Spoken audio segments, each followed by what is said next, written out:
नमस्कार, मैं हूं अंजुम खान। दिन भर की खबरों में सबसे पहले डालते नजर आज के मुख्य समाचारों पर।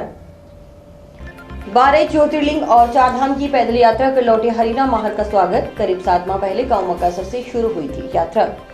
नाबालिग लड़की से दुष्कर्म के दोषी अधेड़ को 20 साल का कारावास, 1,05,000 रुपए जुर्माना लगाया।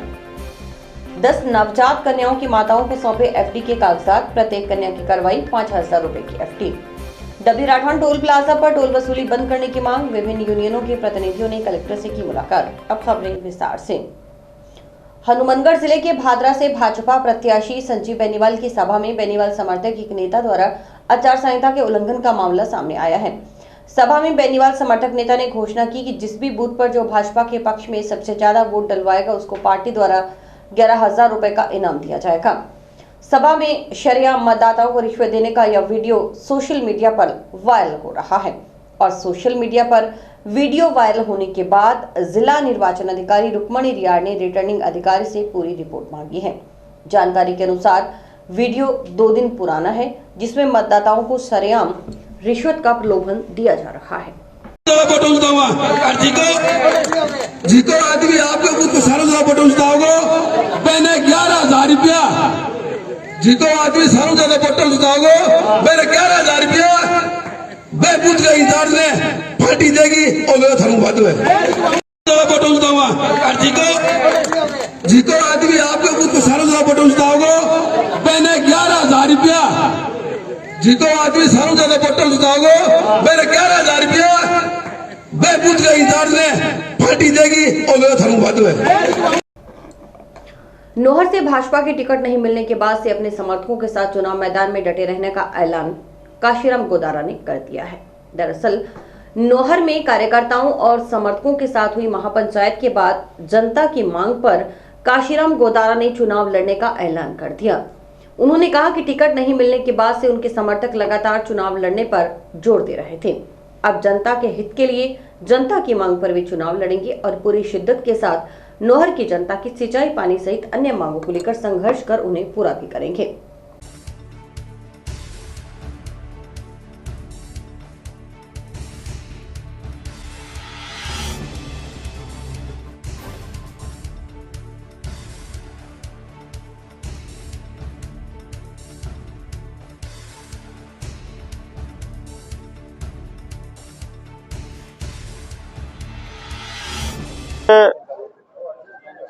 क्षेत्र के कार्यकर्ताओं की, संघर्ष के साथियों की, आमजन की बुलाई हुई महापंचायत थी। इसमें सर्वसम्मति से पधारे हुए सभी कार्यकर्ताओं ने 100% और ये डिमांड करी, मांग करी, पुरजोर मांग करी कि चुनाव लड़ना होगा, ये लड़ाई लड़नी होगी। निश्चित रूप से इस क्षेत्र को हक अधिकार दिलाने के लिए, किसानों को अपना हक अधिकार दिलाने के लिए, नहरों में पूरा पानी लाने के लिए आपको ये लड़ाई लड़नी होगी। ये कार्यकर्ताओं की, साथियों की, सबकी भावना थी। उनकी भावना की कदर करते हुए और ये लड़ाई लड़ने का निर्णय लिया। हाँ, निश्चित रूप से हमने आज सब साथियों की मांग के ऊपर, क्षेत्र की मांग के ऊपर, क्षेत्र के हित के लिए, क्षेत्र की भलाई के लिए, किसानों की भलाई के लिए, सिंचाई पाने के लिए और निर्णय लिया कि हम लड़ेंगे चुनाव, निश्चित रूप से जीतेंगे। ये तो देखो स्वाभाविक प्रक्रिया होती है। इतने लंबे समय का पार्टी का साथ है, मेरा समर्पण है, मेरी निष्ठा है। पार्टी के सारे जितने अनेक विभिन्न पदों पर, चाहे वो प्रदेश स्तर पर हों, चाहे राष्ट्रीय हो, मेरे बहुत से साथ के साथी हैं, हमने साथ मिलकर काम किया है। तो स्वाभाविक बात है कि परिवार से कोई व्यक्ति अलग राह अपनाने का काम करता है या ऐसी परिस्थिति पैदा होती है तो सारा परिवार लगता ही है उसको साथ रखने का प्रयास करने के लिए। तो वो तो एक औपचारिक नहीं। हाँ, वो लगातार सारे लोग, सारी पार्टियां, सब लोग ये लगातार संपर्क में, उनका प्रयास रहता है कि भी हमारी तरफ से ये लड़े। तो बाकी सब साथियों से बात करके और जो उचित होगा वो निर्णय लेंगे। लेकर चीफ सिंचाई सचिव, सिंचाई मंत्री, मुख्यमंत्री तक हम मिले, लेकिन सुनी नहीं किसी ने बात। लास्ट में जाकर के संघर्ष की राह अपनाई, बड़ा और कड़ा संघर्ष किया, मर मिटने तक का संघर्ष किया और निश्चित रूप से सफलता मिली। और प्रतिनिधि बनकर भी अगर सरकारें नहीं सुनेगी और सरकार के मुखिया नहीं सुनेंगे तो मैं झकझोर के रख दूंगा, चूल्हे हिला दूंगा और मैं नींव हिला दूंगा सरकारों की। लड़ाई नहीं रुकने दूंगा जब तक हमारा हक अधिकार इस क्षेत्र के हर खेत का, हर फूट का बूंद बूंद पानी पूरा नहीं आता, 365 दिन लगातार नहीं चलता, तब तक मैं रुकने वाला नहीं हूँ। मैं आपको विश्वास दिलाता हूं। 12 ज्योतिर्लिंग और 4 धाम की 10,500 किलोमीटर की पैदल यात्रा संपूर्ण कर गांव मकासा निवासी 55 वर्षीय हरिराम महर शुक्रवार को हनुमानगढ़ पहुंचे। जिला मुख्यालय पहुंचने पर टाउन में टिब्बी रोड स्थित SRM स्कूल के पास शहर के कई धार्मिक संगठनों की ओर से हरिराम महर का माल्यार्पण कर व फूल बरसाकर स्वागत किया गया। हनुमानगढ़ सेवा समिति, नीलकंठ महादेव सेवा समिति सहित अन्य संस्थाओं के करीबन सदस्य स्वागत करने वालों में शामिल रहे। हरिराम महर ने गांव मक्कासर में करीब 7 माह पहले 24 मार्च को अपनी पैदल यात्रा शुरू की थी। उन्होंने 218 दिन की अपनी यात्रा में 10,500 किलोमीटर का सफर तय किया। वे हनुमानगढ़ से पैदल चलकर सर्वप्रथम सालासर पहुंचे। इसके बाद खाटू श्याम, पुष्कर गए। पुष्कर से गुजरात के सोमनाथ, द्वारकाधीश धाम, नागेश्वर, ज्योतिर्लिंग, उज्जैन, महाकालेश्वर, ओंकारेश्वर, महाराष्ट्र में ब्रिजेश्वर, नासिक में त्र्यंबेश्वर, भीमाशंकरा, तमिलनाडु में रामेश्वरम, आंध्र प्रदेश में श्रीशैलम मल्लिकार्जुन, ओडिया में जगन्नाथपुरी धाम, झारखंड के वैद्यनाथ, उत्तर प्रदेश में काशी विश्वनाथ और उत्तराखंड में बद्रीनाथ धाम और केदारनाथ हरिद्वार की पैदल यात्रा की। वे केदारनाथ हरिद्वार से पैदल होते हुए शुक्रवार को हनुमानगढ़ पहुंचे।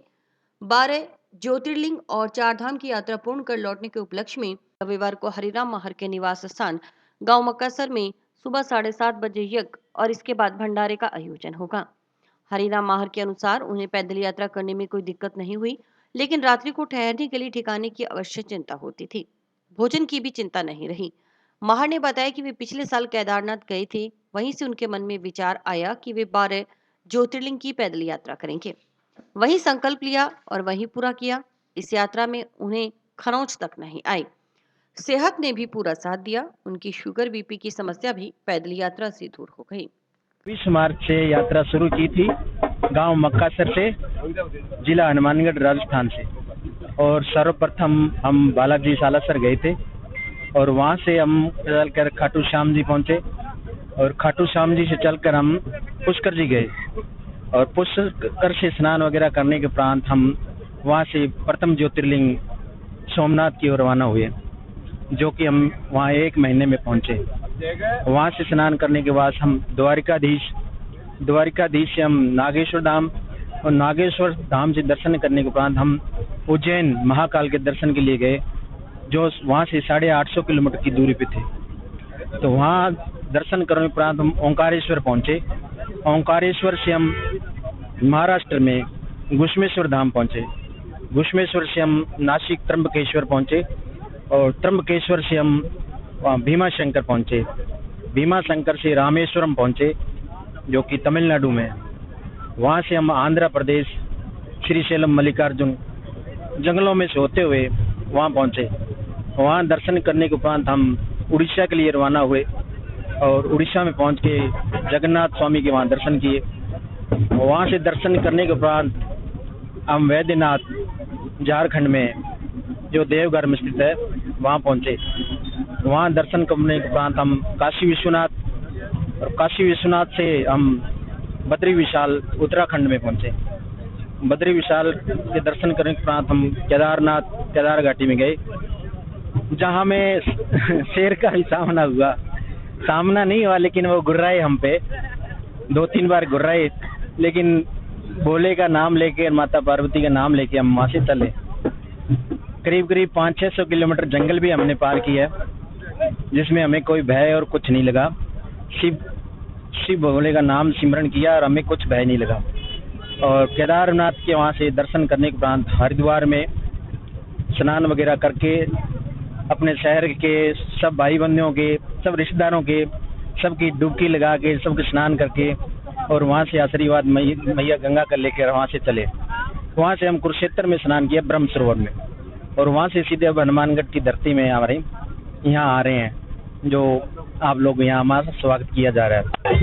आज बड़ा ही हर्ष का दिन है, क्योंकि श्री हरिराम जी महर जो कि मक्कासर से थे, जो कि पिछले 7 महीनों से लगातार पैदल चलकर 12 ज्योतिर्लिंग और 4 धाम की यात्रा करके यहाँ यात्रा संपूर्ण करके यहाँ पहुँचे।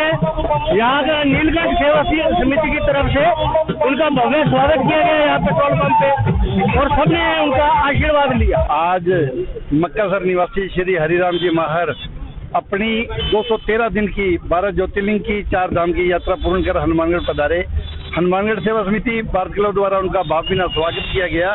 इस पैदल यात्रा में उन्होंने लगभग 7 महीने अपनी पैदल यात्रा की। आज उनकी यात्रा का अंतिम दिन, आज वो शाम को मक्कासर अपने गांव पधार जाएंगे।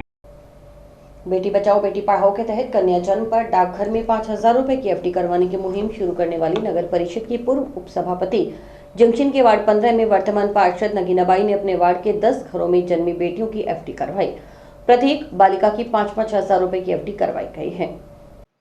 शुक्रवार को नगीनाबाई ने वार्ड 15 भट्टा कॉलोनी में आयोजित कार्यक्रम में बालिकाओं की माता को एफडी के कागजात सौंपकर बेटियों को आशीर्वाद दिया। नगीनाबाई ने बताया कि शहर की जनता उनका मान सम्मान करती है, इसलिए उनकी भी जिम्मेदारी बनती है कि वे किसी के कुछ काम आ सकें। उन्होंने कहा कि बच्ची सिर का ताज है, वह बोझ नहीं। यही संदेश देने के लिए बेटी बचाओ बेटी पढ़ाओ के तहत यह मुहिम शुरू की गई है। इस मुहिम के तहत पूर्व में भी वार्ड में रहने वाले परिवारों में जन्मी बेटियों की माताओं को एफडी के कागजात सौंपे जा चुके हैं। भविष्य में भी यह मुहिम जारी रहेगी। उन्होंने अन्य लोगों से भी इस तरह की मुहिम का हिस्सा बनने का आह्वान किया। इस मौके पर मौजूद वार्ड वासियों व नवजात कन्याओं के परिवार के सदस्यों ने नगीनाबाई की इस मुहिम की सराहना की। वार्ड नंबर 15 में हनुमानगढ़ जंक्शन भट्टा कॉलोनी के अंदर मैंने जैसे बेटी बचाओ बेटी पढ़ाओ के तहत एक मुहिम चला रखी है। जिस घर में बच्ची पैदा होती है उस घर में उस बच्ची के नाम की 5,000 रुपया की एफडी करा करके मैं देती हूँ और काफी बच्चियों को मैंने पहला एफडी दे दी है और अब 10 बच्चियों को आज एफडी दी है, तो लगभग काफी बच्चियां होगी है। तो मेरे तो यही कामना भी है, ये दुआ भी है कि मैं ऐसा कार्य करती रहूं हमेशा, क्योंकि आज के टाइम में शहर के अंदर क्या जिले के अंदर मेरा भी बहुत मान सम्मान करती है जनता, पूरी शहर की इन जनताओं का ही सब कुछ है। तो मैं ये सोचती हूँ भी कुछ न कुछ बच्चियों के लिए मैं करूँ। बच्ची सिर का ताज है, बच्ची कोई बोझ नहीं है। तो बेटी बचाओ बेटी पढ़ाओ के तहत जैसे भी मैं कर रही हूँ, तो मेरी कामना भी अभी सभी ने मिलजुल के ये करना चाहिए। बोलो, पोस्ट ऑफिस में नगीनाबाई ने 5,000 की एफडी करवाई है। 9 साल 4 महीने की एफडी है। धन्यवाद बहुत बहुत आपका, जो बेटियों के लिए इतना सब कुछ किया है उन्होंने। फिजियोथेरेपी क्षेत्र में प्रोफेशनलिज्म और उनके तकनीकी उन्नयन के लिए गत कई वर्षों से कार्यरत संस्था हनुमानगढ़ फिजियोज की ओर से वर्ल्ड स्ट्रोक डे के मौके पर नेशनल फिजियोथेरेपी कॉन्फ्रेंस मंथन 2 का आयोजन 29 अक्टूबर को किया जाएगा। इसमें देश भर से फिजियो प्रोफेशनल नवीन तकनीक और नवाचार के समन्वय से फिजियोथेरेपी के विविध नव आयामों पर चर्चा करेंगे। ये जानकारी फिजियोथेरेपिस्ट और हनुमानगढ़ फिजियोज के संयोजक डॉक्टर राम सिहाग ने शुक्रवार को प्रेस वार्ता में दी।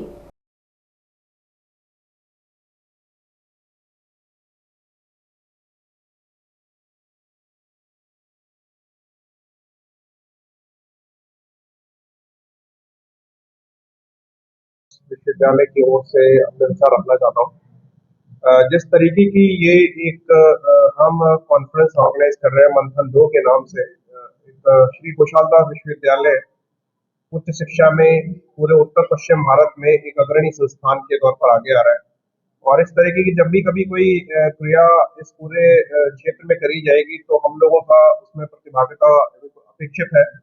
हम उच्च शिक्षा में पिछले विगत लगभग 5 वर्षों से लगातार काम कर रहे हैं और लगातार पूरे उच्च शिक्षा के क्षेत्र में हम अलग अलग आयामों में विज्ञान, फार्मेसी, पैरामेडिकल, मेडिकल, इन सभी क्षेत्रों में अपने पांव पसार कर आगे बढ़ रहे हैं। और इस पूरे क्षेत्र के छात्रों को बड़ी अपेक्षाएं हैं कि हमें उच्च शिक्षा में कुछ नया सीखने को मिलेगा, जिससे कि हम पूरे विश्व में अपनी छाप छोड़ पाएंगे। और जिस तरीके की ये कॉन्फ्रेंस डॉक्टर राम ने उनके सभी साथियों ने ऑर्गेनाइज करी है, ये इसको करवाने जा रहे हैं, इसमें बड़ी हम लोग सभी पूरा विश्वविद्यालय के सभी छात्र, सभी फैकल्टी मेंबर्स बड़े उत्साहित हैं अपनी प्रतिभागिता देने के लिए, चाहे हम एक नैतिक साथी के तौर पर साथ रहें। ये बहुत ही आवश्यक है इस तरीके के कार्यक्रमों में विचारों का आदान प्रदान, और इन्हीं आदान प्रदान से क्या होता है कि नई तकनीकें सामने निकल कर आती हैं, जिसको छात्रों के लिए और समाज के हर प्रत्येक वर्ग को जानना बहुत ही आवश्यक है कि कैसे फिजियोथेरेपी आज सिर्फ एक सीमित आयाम नहीं रह गया है। आप किसी भी क्षेत्र को ले लें, चाहे वो चाहे न्यूरो साइंस हो, फिर वो चाहे हार्ट से रिलेटेड हो या कुछ भी हो आपके बॉडी से किसी भी पार्ट में, वहाँ ये डायरेक्टली काम कर रही है। और ये एक ऐसी तकनीक है जो मेरे ख्याल से किसी भी आम जन के लिए सबसे पहले उपलब्ध है, और शायद इसका अच्छा खासा इतिहास भी है हमारे प्राचीन काल से, जिसको आज एक सुदृढ़ आयाम, एक ढांचा देने की कोशिश करी जा रही है डॉक्टर राम के प्रयासों के द्वारा। तो ये सभी टीम के सभी प्रयासों को हम सराहना करते हैं, और श्री खुशहाल दास विश्वविद्यालय हमेशा ही ऐसे प्रयासों के लिए अपने आप को तत्पर खड़ा पाता है। जंक्शन में बाईपास मार्ग के नजदीक आरडी 142 जोड़किया हेड के पास पूर्व में बनी नहरी कॉलोनी में रहने वाले पूर्व कर्मचारियों के 2-3 परिवारों ने रिको अधिकारियों पर जगह खाली करवाने के लिए परेशान करने का आरोप लगाया है। यहाँ के निवासी मांगीलाल मीणा ने बताया कि वे आरडी 142 जोड़किया वाला हेड पर रह रहे हैं। पहले उनके पिता व बाद में माता ने नहरी विभाग में सर्विस की। जिस जगह वे रह रहे हैं वह नहरी विभाग की जगह है। पहले यहाँ नहरी कॉलोनी थी।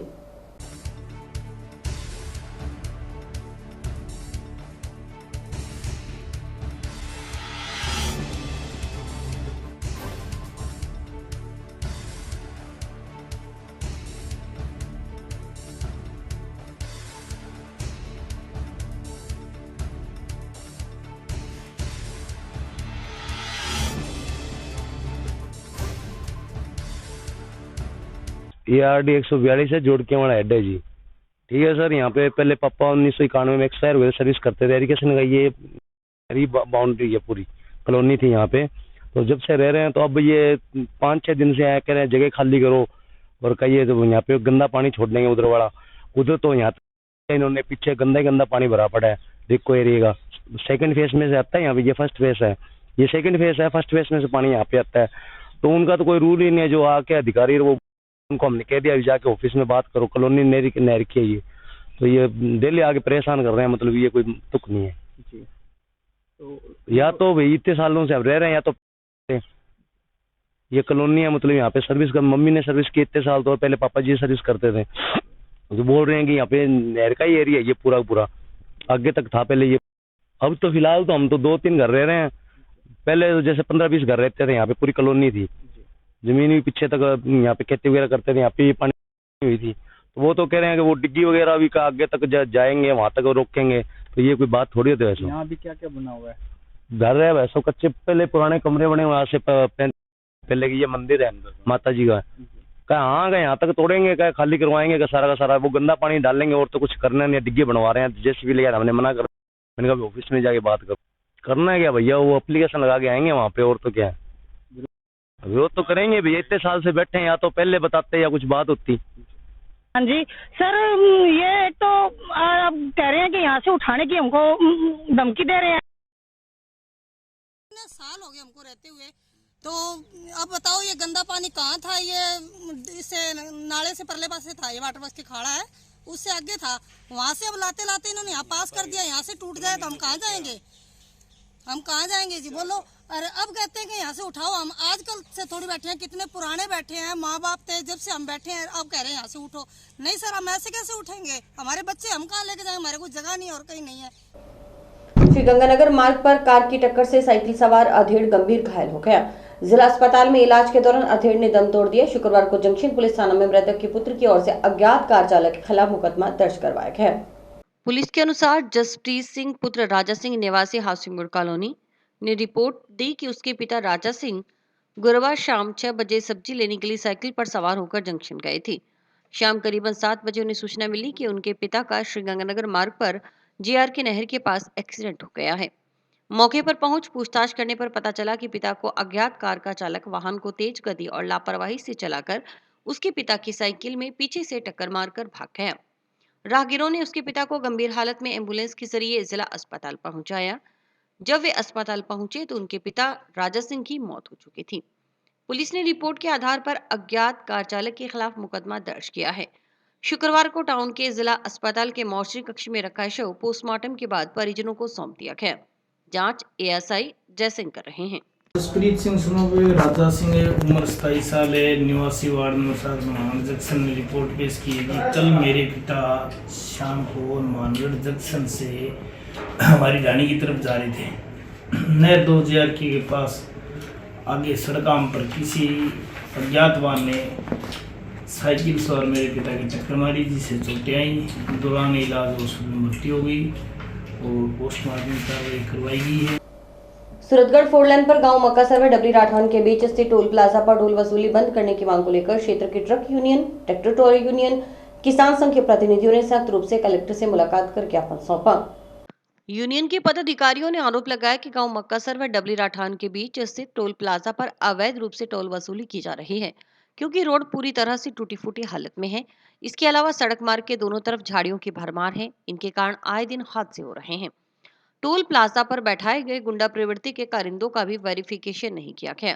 शाम के समय टोल प्लाजा के कारिंदे शराब के नशे में धुत रहते हैं और वाहन चालकों विशेषकर वाहनों में सवार महिलाओं के साथ अभद्र व्यवहार करते हैं।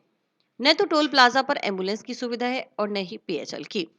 इसलिए जिला प्रशासन से मांग की कि इस टोल प्लाजा पर टोल वसूली शीघ्र बंद की जाए, अन्यथा क्षेत्र की यूनियनें मिलकर आंदोलन का रास्ता अपनाएंगी। हम सब truck union, taxi union, tractor union, व्यापार मंडल और ये किसान सभा सबकी तरफ से कलेक्टर साहब से मिले हैं। भी जो हनुमानगढ़ से सूरतगढ़ रोड है उस पे अवैध टोल नाका है, जो रोड बिल्कुल टूटी हुई है। उस टोल नाके पे वेरिफिकेशन किए हुए आदमी टोल पे नहीं है। वहाँ गुंडा प्रवृत्ति के लोग हैं जो शाम को ड्रिंक करके महिलाओं के साथ अब अभद्र व्यवहार करते हैं, ड्राइवरों के साथ अभद्र व्यवहार करते हैं। उनको एक FIR भी हुई है। इसलिए हमने कलेक्टर साहिबा से निवेदन किया है कि उस टोल नाके को तुरंत प्रभाव से बंद किया जाए। पॉक्सो न्यायालय के विशिष्ट न्यायाधीश मदन गोपाल आर्य ने नाबालिग लड़की के साथ दुष्कर्म करने के मामले में शुक्रवार को फैसला सुनाते हुए दोषी अधेड़ को 20 साल के कारावास की सजा से दंडित किया है। 1,05,000 रुपए का जुर्माना भी लगाया गया। जुर्माना अदा न करने पर अतिरिक्त कारावास भुगतने के आदेश दिए गए। राज्य की ओर से पैरवी विशिष्ट लोक अभियोजक विनोद डुड्डी ने की।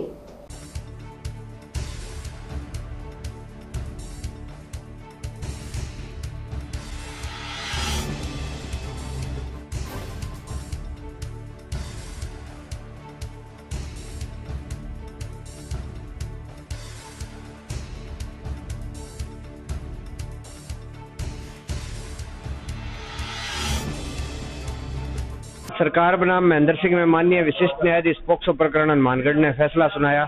मामले के तथ्य इस प्रकार है। माता पीड़िता ने FIR दर्ज करवाई कि पीड़िता की उम्र 12 वर्ष थी।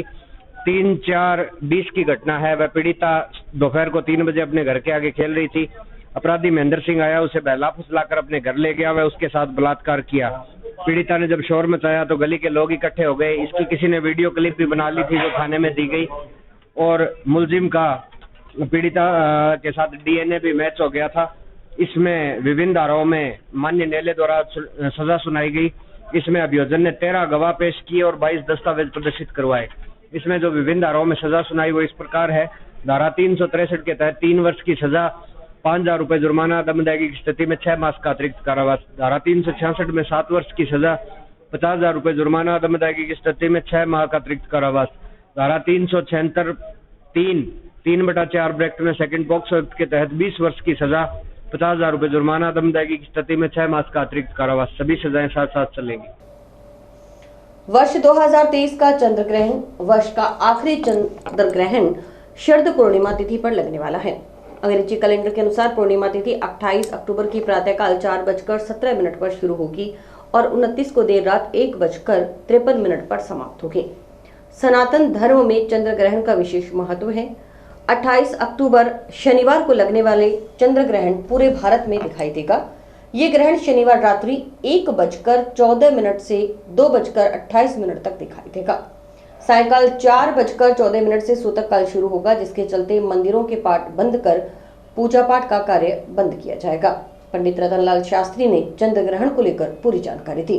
है संवत 2080 में हमारे यहाँ भारतवर्ष में 3 सूर्य ग्रहण थे, जो तीनों सूर्य ग्रहण दिखाई नहीं दिए। और संवत 2080 में एक चंद्र ग्रहण है अब जो पूरे भारतवर्ष में दिखाई देगा। 28 अक्टूबर 2000 को शनिवार को ये हुआ। ये ग्रहण रात्रि में होगा और रात्रि 1:14 से प्रारंभ होकर के और 28 मिनट तक ये जो है दिखाई देगा, शुद्ध होगा। इसका सूतक जो है सायंकाल 4:15 बजे प्रारंभ हो जाएगा, 4:14 से प्रारंभ होगा। और सूतक प्रारंभ जैसे ही सूतक होगा वैसे ही जो पूजा पाठ के सारे कार्यक्रम बंद हो जाएंगे। सूतक में जो है भोजन नहीं करना चाहिए और भोजन बनाना भी नहीं चाहिए। सूतक से पहले भोजन बना लें और पहले ही कर लें। लेकिन वृद्धों को, रोगियों को, बालकों को और जो है प्रसूता माता बहनों को और स्त्रियों को भोजन करने का कोई दोष नहीं है। इसमें सूतक में वो लोग ग्रहण कर सकते हैं। सायंकाल 4:15 बजे से पहले सभी घरों में पूजा पाठ धूप दीप के भगवान को विश्राम करवा देंगे और 29 तारीख को प्रातः 4 बजे के बाद ब्रह्म मुहूर्त में मंगल आरती के बाद भगवान का जो है सब पूजा पाठ करके और भगवान की आरती करेंगे। रात्रि काल में जो ग्रहण रहेगा 1:14 से और 2:28 तक, इसमें स्त्रियों को विशेष रूप से बाहर नहीं निकलना चाहिए और कोई चीज को काटना, छीलना, छेदना, झाड़ना ऐसा नहीं करना चाहिए। भगवान का स्मरण करना चाहिए। शयन भी नहीं करें और भगवान का स्मरण करें। पूर्व राज्य मंत्री महरुन मिश्रा टाक के नेतृत्व में एक बैठक का आयोजन किया गया। उनके निवास स्थान पर भाजपा के पार्षद, पूर्व पार्षद और प्रतिनिधि अपने अपने वार्डों से पहुंचे और उन्होंने नोहर विधानसभा क्षेत्र में भाजपा को जीत दिलाने के लिए तन मन से संघर्ष करने की बात कही।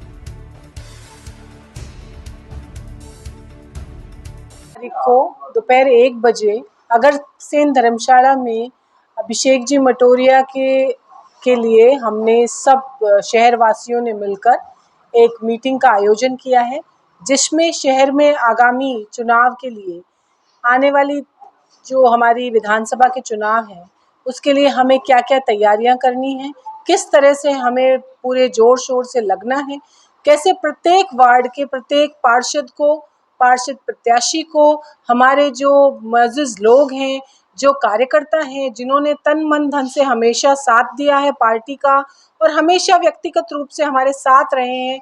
आज उत्साह का वक्त है, आज काम करवाने का वक्त है, आज हमारे जो प्रयासों के बदले में हमें अपना समर्थन दिखाने का वक्त है। वो वक्त आ चुका है कि हमने जो 5 साल हमने भुगता है, हमारे कार्यकर्ताओं ने जो तकलीफें भुगती हैं, जो यहाँ पे भेदभाव की शहर में जो इन्होंने प्रणाली चलाई है, जो हिंदू मुसलमान, जाट गैर जाट हर तरह से हर व्यक्ति को प्रताड़ित किया है, उसका जवाब देने का वक्त है। और इसी के साथ समाचार समाप्त हुए। रोजाना देखते रहिए समाचार। नमस्कार।